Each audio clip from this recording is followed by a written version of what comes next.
تو جہاں تک ایک خطے میں ہم رہتے ہیں، ایک محلے میں رہتا ہے بندہ، اس سے محبت ہوتی ہے، کوئی حرج کی بات نہیں. ایک شہر میں رہتا ہے، ایک ملک میں رہتا ہے، اس سے محبت ہوتی ہے، کوئی مسئلہ نہیں ہے.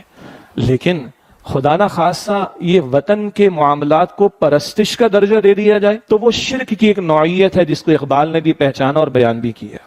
براہیمی نظر پیدا مگر مشکل سے ہوتی ہے، ہوس چھپ چھپ کے سینوں میں بنا لیتی ہے تصویریں.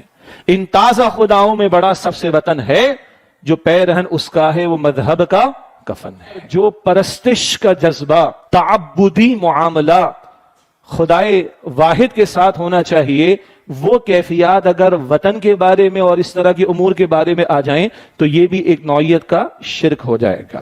بانی تنظیم ڈاکٹر اسرار صاحب کے ان بیانات کے حوالے سے بعض حضرات کو پریشانی بھی ہے، تو ذہن میں رکھیں شرک کی بھی تقسیم کی گئی ہے، یہ اقسام بیان کی گئی ہیں. ایک عقیدے کا شرک ہوتا ہے، ایک عمل کا شرک ہوتا ہے. ایک شرک جلی ہوتا ہے، ایک شرک خفی ہوتا ہے. فجر میں سو رہا ہوں، نفس کہتا ہے کہ بھائی کوئی بات نہیں، باقی بھی نہیں پڑھ رہے، تم بھی دیکھ لینا، بعد میں قضا کر لینا.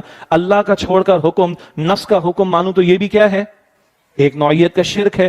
مال کا بت بنا کر حلال حرام کی تمیز ختم کر دوں تو بخاری شریف کی حدیث میں تعیس عبد الدینار وعبد الدرہم، یہ بھی ایک نوعیت کا شرک ہے. اس کو اس انداز سے لیجئے. لیکن وہ براہیمی نظر والا بھی تو معاملہ دیکھ لیا جائے کہ جناب یہ اتنے بیٹھنے کے اوپر اتنا ہم نے اظہار کیا ہے، تو جہاں ہمیں اور اٹھنا چاہیے وہاں ہم اٹھ نہیں رہے. اس کے بارے میں کسی کو پریشانی ہے؟ میرا درد اس وقت بیان کرنے کا یہ ہے.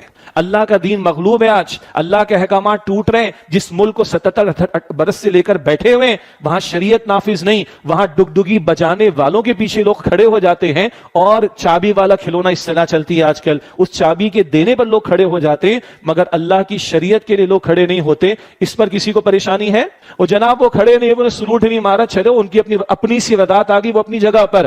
سلوٹ مارنے والوں نے جو قوم کا بیڑا غرق کیا ہے، لوٹا ہے، اب تو ثبوت کے ساتھ موجود ہیں لوگ، ان کے بارے میں بھی کوئی ایکشن لیا جائے گا؟ جنہوں نے سلوٹ مار مار کر، میں کسی ایک ادارے کی بات نہیں کر رہا، سب کی بات کر رہا ہوں، تو سلوٹ بھی مارنے والے، سینے پر ہاتھ بھی رکھنے والے، اگر وہ آئین بھی توڑتے رہیں اور وہ قوم کو لوٹتے بھی رہیں، شریعت کے احکامات ٹوٹتے رہیں، مگر وہ کھڑے ہونے کو تیار نہ ہوں.